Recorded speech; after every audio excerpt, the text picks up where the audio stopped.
പാർലമെന്റിലെ എംപിമാരുടെ സസ്പെൻഷൻ, സുരക്ഷാ വീഴ്ച എന്നീ വിഷയങ്ങൾ ഉയർത്തി ഇന്ത്യ സഖ്യത്തിന്റെ രാജ്യവ്യാപക പ്രതിഷേധമെന്ന്. സംസ്ഥാന തലസ്ഥാനങ്ങളിൽ പ്രതിഷേധങ്ങൾ നടത്താനാണ് ആഹ്വാനം.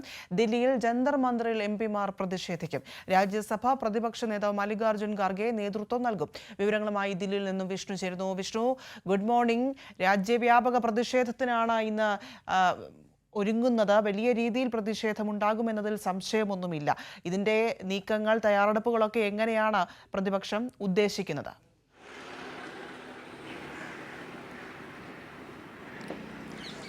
പ്രിയ, ഗുഡ് മോർണിംഗ്. ഇന്ന് വലിയ തരത്തിലുള്ള ഒരു പ്രതിഷേധത്തിലേക്ക് പോകാനാണ് പ്രതിപക്ഷ മുന്നണി ഇന്ത്യ തീരുമാനിച്ചിരിക്കുന്നത്. പ്രത്യേകിച്ച് പാർലമെന്റിൽ ഈ സഭാ സമ്മേളന കാലയളവിൽ ഭരണപക്ഷം സ്വീകരിച്ച ഒരു നിലപാടെന്ന് പറയുന്നത് പ്രതിഷേധിക്കുന്ന എം പിമാരെ മുഴുവൻ സസ്പെൻഡ് ചെയ്യുക എന്നതാണ്. 150ഓളം എം പിമാർക്കാണ് ഈ ഒരു കാലയളവിൽ സസ്പെൻഷൻ ലഭിച്ചിരിക്കുന്നത്.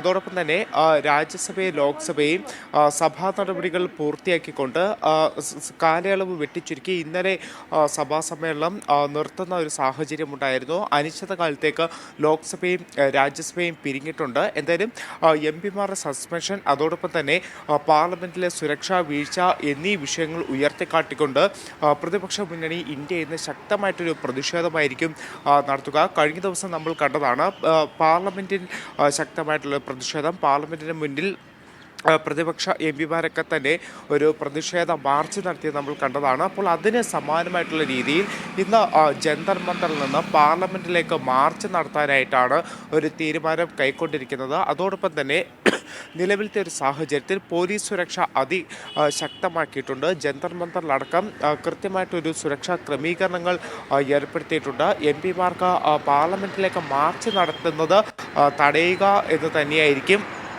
പോലീസിന് ലഭിച്ചിരിക്കുന്ന ഒരു നിർദ്ദേശം എന്ന് പറയുന്നത്. പാർലമെന്റ് ഈ ജന്തർ മന്ദറിൽ മാത്രം ഒരു പ്രതിഷേധം നടത്തി പ്രതിപക്ഷത്തിന് മടങ്ങേണ്ടി വരും. എന്തായാലും നിലവിലത്തെ ഒരു സാഹചര്യത്തിൽ വലിയ തലത്തിലുള്ള പ്രതിഷേധം പ്രതിപക്ഷ മുന്നണി ഇന്ത്യ മുന്നോട്ട് വയ്ക്കുന്നുണ്ട്. അത് ദില്ലിയിൽ മാത്രമല്ല, രാജ്യവ്യാപകമായിട്ടുള്ള പ്രതിഷേധത്തിനാണ് ഒരു ആഹ്വാനം നൽകിയിരിക്കുന്നത്. എല്ലാ സംസ്ഥാനങ്ങളിലും സംസ്ഥാന തലസ്ഥാനങ്ങളിലും ശക്തമായിട്ടൊരു പ്രതിഷേധം നടത്താനാണ് പ്രതിപക്ഷ മുന്നണി ആഹ്വാനം ചെയ്തിട്ടുള്ളത്. പ്രിയ, ശരി വിഷ്ണു, നല്ല തണുപ്പ് അനുഭവപ്പെടുന്നുണ്ട് എന്ന് തോന്നുന്നല്ലേ ദില്ലിയിൽ?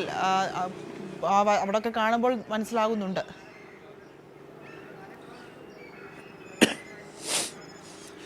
പ്രിയ, തീർച്ചയായിട്ടും ദില്ലിയെ സംബന്ധിച്ച്, ഉത്തരേന്ത്യയെ സംബന്ധിച്ച് ഇതൊരു ശൈത്യകാലത്തിലേക്ക് കടന്നിട്ടുണ്ട്. കഴിഞ്ഞ ദിവസങ്ങളിൽ ഇവിടുത്തെ ഒരു താപനില വളരെയധികം താഴേക്ക് പോയിട്ടുണ്ട്. രാത്രികാലങ്ങളിൽ 0 താഴേക്ക്, അതായത് മൈനസിലേക്ക് എത്തുന്ന ഒരു സ്ഥിതിവിശേഷമുണ്ട്. ഇന്നലെ ഏറ്റവും കുറവ് തണുപ്പ് ദില്ലിയിലെ തന്നെ സഫ്ദർജംഗിൽ രേഖപ്പെടുത്തിയത് -1.9 ആയിരുന്നു. അതോടൊപ്പം ഇവിടുത്തെ ലോധി റോഡിൽ രേഖപ്പെടുത്തിയ ഒരു താപനില എന്ന് പറയുന്നത്, ഏറ്റവും കുറഞ്ഞ താപനില എന്ന് പറയുന്നത് -0.9 എന്നതായിരുന്നു. ദില്ലിക്ക് പുറമെ പഞ്ചാബ്, ഹരിയാന ഉൾപ്പെടെ എല്ലാ സംസ്ഥാനങ്ങളിലും, ഉത്തരേന്ത്യയിലെ മിക്ക സംസ്ഥാനങ്ങളിലും അതിശൈത്യം തുടരുന്ന സാഹചര്യമാണുള്ളത്. ഇനി വരുന്ന ദിവസങ്ങളിൽ, അതായത് ഈ ഡിസംബർ അവസാനം ജനുവരി ആദ്യത്തോടു കൂടി കൂടുതൽ അതിശൈത്യത്തിലേക്ക് പോവുകയും ചെയ്യും. പ്രിയ, ശരി. എന്തായാലും ഈ തണുപ്പിനെയൊക്കെ അതിജീവിച്ചുകൊണ്ട് പ്രതിഷേധം ഘടിപ്പിക്കാൻ തന്നെയാണ് പ്രതിപക്ഷം ഉദ്ദേശിക്കുന്നത്. അവർ ആ രീതിയിൽ തന്നെ നീങ്ങുന്നു.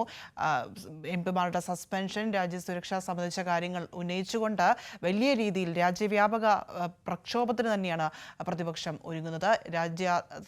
സംസ്ഥാന തലസ്ഥാനങ്ങളിലൊക്കെയും അതിൻ്റെ അലയൊലികൾ ഉണ്ടാകുമെന്ന് വിശദാംശങ്ങളാണ് വിഷ്ണു നൽകിയത്.